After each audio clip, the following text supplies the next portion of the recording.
샬롬, 샬롬, 최한권 목사입니다. 오늘은 전번 시간에 나누었던 나는 미친 해오리바람이 되었습니다 라고 하는 사랑의 두 번째 시간입니다. 오늘의 제목은 우리가 각자 화분에서 살아가지만 햇빛을 함께 맞는 것이라는 것이 무슨 의미야? 좀 더 다른 각도로 나는 미친 해오리바람이 되었습니다를 연이어서 말씀을 나누도록 하겠습니다. 연애라고 하는 것은 안전하거나 위험 없는 쾌락을 추구하는 것이 아니라 늘 새로운 세계와 진리를 구축하는 하나의 스릴 있는 모험입니다. 그것도 나 혼자가 아니라 사랑하는 그 사람 또는 그녀와 함께 하나의 세계와 그 세계의 진리들을 만들어 가는 일이죠. 그래서 주님께서는 오셔서 우리 보러 너는 나의 신부요 나는 내 신랑이다 이렇게 말씀했습니다. 신랑과 신부처럼 앞일을 모르는 위험스러운 그런 길을 함께 걸어가면서도 두려워하지 않고 미친 해오르바람이 되어 새로운 세계의 진리를 구축하는 첫 발을 떼는 것이 바로 신랑과 신부 예수 그리스도와 우리 된 사람의 발걸음입니다. 그러므로 더 이상 하나의 관점이 아닌 너와 내가 만나서 하나의 세계와 그 세계의 진리를 만들어가는 동반자의 길을 걸어갈 때는 더 이상 하나의 관점이 아닌 통일된 관점이 아닌 둘의 관점에서 형성되는 하나의 삶을 살아가는 것이다. 이것이 바로 성경에서 말하는 진실한 사랑입니다. 하나님이 우리의 의견 다 무시하고 무조건 내가 하나님이니까 내가 너희를 창조했으니까 나와 함께 내 의견대로 하나의 관점을 가지고 믿음으로 아멘하자 이것이 아닙니다. 하나님은 창조주로서의 하나님의 의견이 계시고 우리는 피조물로서 우리의 관점이 있습니다. 이것을 하나로 믹서시켜서 화학적인 변화를 일으키는 것이 아니라 하나님과 나 신랑 되신 예수 그리스도와 신부인 우리의 관점에서 형성되는 하나의 삶을 우리 삶 가운데 형성하고 만들어내는 것입니다. 이처럼 사랑하는 두 사람은 결코 동일한 하나의 관점에서 기존의 세계를 함께 경험하는 것이 아니죠. 또한 그럴 수도 없습니다. 오히려 차이가 있는 둘의 관점에서 하나의 세계를 함께 바라보며 삶을 구축해 가는 것입니다. 이런 상황을 또한 바디오는 동일한 하나의 차이라는 어려운 말로 표현했는데 다음 노래는 이렇게 쉽게 말하고 있습니다. 다시 말하면 동일한 하나의 차이라는 말을 이렇게 쉽게 풀어서 우리에게 말하고 있습니다. 한번 들어보세요. 게다가 내가 너와 같은 건 우린 각자 화분에서 살아가지만 서로에게 기댄다는 것. 내가 너와 같은 건 우린 각자 화분에서 살아가지만 햇빛을 함께 맞는다는 것. 내가 너와 같은 건 우린 각자 화분에서 살아가지만 서로에게 기댄다는 것. 서로에게 기댄다는 것. 방금 읽어드린 이 시에서 우린 각자 따로따로 화분에서 살아가지만 햇빛을 함께 맞는 것이라는 구절이 둘의 관점에서 형성되는 하나의 삶이 무엇을 뜻하는지 구체적으로 보여줍니다. 상대와 융합해 하나가 되는 사랑은 사랑이 아닙니다. 설사 우리가 사랑하는 사람에게 자신을 완전히 내맡기고 싶은 열정에 종종 사로잡힌다고 해도 말입니다. 여러분 꼭 기억하십시오. 사랑은 하나가 등장하는 무대가 아니라 둘이 등장하는 무대라는 것을요. 상대에게 자신을 완전히 내맡기려고 하지 말며 상대를 완전히 내가 떠맡으려고 하지 말아야 한다는 것을 기억하세요. 상대에게 무릎을 꿇으려고도 하지 말며 상대를 무릎 꿇리려고도 하지 말아야 한다는 것을 기억하세요. 사랑은 하나가 등장하는 무대가 아니라 둘이 등장하는 무대라는 것을 기억하세요. 하지만 이처럼 함께 햇빛을 맞아도 서로에게 기대어도 영영 각자 화분에서 살아가야 하는 사랑의 존재론적인 거리는 사랑을 한편으로는 쓸쓸하고 허전하게 하기도 합니다. 영원히 좁혀지지 못하는 평행성처럼 하나가 될 수 없기 때문이죠. 그렇지만 그것이 사랑의 본질이자 숙명입니다. 사랑은 끝없이 이어지는 하나의 모음이라고 할 수가 있겠죠. 진정한 사랑이란 일순의 항월 속에 영을 소진하는 것이 아니라 지속되는 사랑이어야 합니다. 최초의 장애물, 최초의 심각한 대례, 최초의 권태와 마주하며 사랑을 포기해버리는 것은 사랑에 대한 커다란 왜곡일 뿐입니다. 진정한 사랑이란 공간과 세계와 시간이 사랑에 부과하는 장애물들을 지속적으로 간혹은 매몰차게 극복해 나가는 그런 사랑일 것입니다. 사랑을 위해서 필요한 것은 사랑을 지속하려는 끈기와 장애물을 극복하려는 의지가 있어야 합니다. 바디에는 또 다른 저서 조건들에서 이것을 충실성이라고 표현했습니다. 사랑은 최초의 명령에 대한 끝나지 않는 충실성이다. 사랑이란 최초의 명령에 대한 끝나지 않은 충실성이라고 이야기를 했습니다.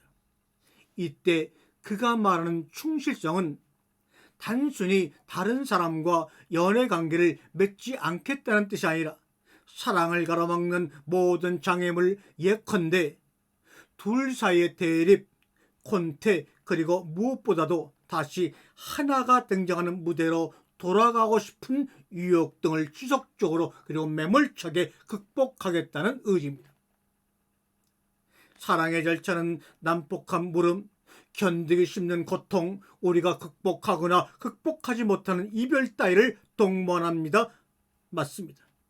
이 세상에 황홀하기만 한 연애와 사랑은 없습니다. 무척 유감스럽지만 순탄하기만 한 사랑도 없지요. 그래서 다시 한번 사랑하는 성도 여러분에게 묻겠습니다. 혹시 지금 사랑을 하고 있습니까? 아니, 연애하고 있습니까? 그렇다면 바디가 말했던 충실성이라는 개념을 마음에 담아두어야 합니다. 그뿐만 아니라 다음과 같은 시 하나 정도는 마음속에 외우고 있어야 합니다. 당신과 당신 연인 사이의 장애물, 대립, 권태가 찾아올 그날을 대비해서 말입니다. 당신과 하나님, 당신과 우리의 연인은 바로 예수 그리스도입니다. 우리가 신앙생활하는 가정 속에서도 나와 예수 그리스도 사이에 장애물이 생길 수가 있습니다. 대립이 생길 수가 있습니다. 권태가 찾아올 때도 있습니다. 그날을 대비해서 성경 가운데 말씀하는 시 한 편, 한 문장 정도는 여러분의 영혼 속에 뿌리 내려야 할 것입니다. 오늘은 그대 앞에 봄이 있다고 하는 시를 여러분에게 낭독해 드리므로 이 정도의 시를 여러분이 마음속에 새기고 있다면 아마 사람과 사람 사이의 장애물과 대립이 생길 때 뭔가 극복하는데 영혼의 힘이 될 줄로 믿습니다. 우리 살아가는 일 속에 파도 치는 날, 바람 부는 날이 어디 한두 번이랴. 그런 날은 조용히 닻을 내리고 오늘 일을 잠시라도 낮은 곳에 붙어 두어야 한다. 우리 사랑하는 일 또한 그와 같아서 파도 치는 날, 바람 부는 날은 높은 파도를 타지 않고 낮게 민물 져야 한다. 사랑하는 이여, 사랑하는 이여, 상처받지 않은 사랑이 어디 있으랴. 추운 겨울 다 지나고 꽃필 차례가 바로 그대 앞에 있다네. 추운 겨울 다 지나고 꽃필 차례가 바로 그대 앞에 있다네. 하지만 우리가 마음에 이 같은 충실성을 간직한다고 해서 모든 문제가 해결되는 것은 아닙니다. 연애는 혼자 사는 짝사랑이 아니기 때문입니다. 그래서 여러분에게 내놓는 지혜가 바로 사랑의 선언입니다. 사랑은 우연한 만남에서 시작해 나는 너를 사랑해, 나는 너에게 빠졌어 라는 선언을 통해 고정된다면서 그것의 중요성을 우리는 다음과 같이 이야기할 수가 있습니다. 사랑의 선언은 우연에서 운명으로 이행하는 과정이고 바로 그런 이런 이유로 사랑의 선언은 그토록 위태로운 것이며 일종의 어마어마한 긴장감으로 가득 차 있는 것입니다. 게다가 사랑의 선언은 필연적으로 단 한 번만으로 끝나는 것이 아니라 길고 산만하며 혼동스럽고 복잡하며 선언되고 또다시 선언되며 그런 후에 조차 여전히 선언되도록 예정된 무엇일 수가 있습니다. 태초에 하나님 말씀의 시작입니다. 성경의 시작입니다. 그 태초에는 이렇게 의역할 수가 있죠. 한 처음에 말이 있었네. 태초에 하나님의 말씀이 계셨네. 한 처음에 말이 있었네. 채 눈뜨지 못한 솜털 돋은 생명을 가슴속에서 불러내네. 사랑해 얘야 아담아. 아마도 이 말은 그대 귓가에 닿지 못한 채 허공을 맴돌다가 괜히 나무잎만 흔들고 후미진 내 가슴에 돌아와 혼자 울겠지. 아담아, 이브야, 얘들아, 이 방송을 통해 내 소리를 듣는 얘들아, 사랑해, 사랑해. 때늦게 싹이 튼 이 말이 어쩌면 그대도 나도 모를 다른 세상에서 꽃을 피울까 몰라. 아픈 꽃을 피울까 몰라. 이렇게 사랑은 도전과 두려움 속에 있음에도 불구하고 우리가 사랑해라는 말을 자주 반복해야 합니다. 그 이유는 이 말이 책임감을 불러일으켜 만남이라는 우연에서 지속성, 끈덕짐, 약속, 충실성을 이끌어내기 때문입니다. 그것뿐만이 아니지요. 이미 진부하고 때로는 무의미하게 보이는 이 말이 자꾸 반복되면 나는 항상 너를 사랑해가 되어 결국에는 나는 너를 영원히 사랑할 거야 라는 불가능한 약속까지 가능하게 만듭니다. 한계에 지어진 인간의 시간과 공간에서 항상이란 한계에 지어지지 않은 하나님의 시간은 영혼과 다를 바가 없기 때문이죠. 저는 여러분에게 말합니다. 나는 널 사랑해가 여러 측면에서 볼 때 항상을 의미한다면, 하나님의 언약을 의미한다면 너를 언제나 사랑한다고 통보해야 하는 것은 사실상 우연을 영혼에다가 기록하고 고정시키고 뿌리를 내리는 것이라고 보아야 합니다. 말에 겁먹지 마세요. 말에 겁먹지 마십시오. 우연의 고정, 그것은 바로 영혼의 통고이며 하나님 나라의 입성입니다. 이런 이유에서 사랑의 선언이 여러분들의 영혼을 죄안하게 만드는 보기 드문 경험 가운데 하나라고 저는 생각합니다. 자, 그렇다면 이제 말씀을 정리하기 전에 다시 한번 생각해 볼까요? 여러분이 지금 하나님과 연애하고 있다면 그분에게 너를 사랑해, 당신을 사랑합니다 라는 선언을 반복해서 하지 못할 이유가 뭔가요? 설령 당신이 말수가 적고 경산도 사나이라고 할지라도 말입니다. 한번 곰곰이 생각해 봐요. 없습니다. 그럼 지금 당장 그리고 수시로 나는 널 사랑해, 나는 사랑에 빠졌어 라고 말하십시오. 하나님을 향하여 당신을 사랑합니다, 영원히 사랑합니다, 나는 당신의 사랑 안에 빠졌습니다 라고 말씀하세요. 그럼으로써 충실성을 보이세요. 또 영혼을 약속하는 보기 드문 경험, 인간으로서 감히 할 수 없는 놀라운 경험을 스스로 해보시기를 바랍니다. 그토록 당신의 연애가 뜨거워지고 당신의 삶이 더욱더 풍요로워질 테니까 말입니다. 그런데 잠깐 문제가 하나 있다고요? 문제가? 사랑의 찬에 쓰는 로미오와 줄리엣처럼 누구에게나 사랑을 위한 우연한 만남이 일어나는 것을 전제하고 있는데 그렇지 않은 경우에는 어떻게 하느냐고요? 맞습니다. 그렇지 않은 경우에는 어떻게 하느냐고. 사랑하고 싶어도 사랑할 애인이 없는 사람은 어떻게 하냐고요. 세월이 다가도록 하염없이 우연한 만남만 기다리고 있을 수 없지 않겠느냐고요. 맞습니다. 그러니 애인을 만들 수 있는 하나님과 나 사이에 뜨거운 연애가 될 수 있는 좋은 방법이 없겠느냐고요. 말씀을 듣고 보니 그렇군요. 말씀을 듣고 보니 그렇군요. 바디우라는 사람은 우리가 가만히 앉아 있어도 우연한 만남이 찾아오고 연애가 이루어지는 것처럼 만남을 알선하는 사이트에서 애인을 찾는 것을 실현하며 사랑의 차를 그는 시작했습니다.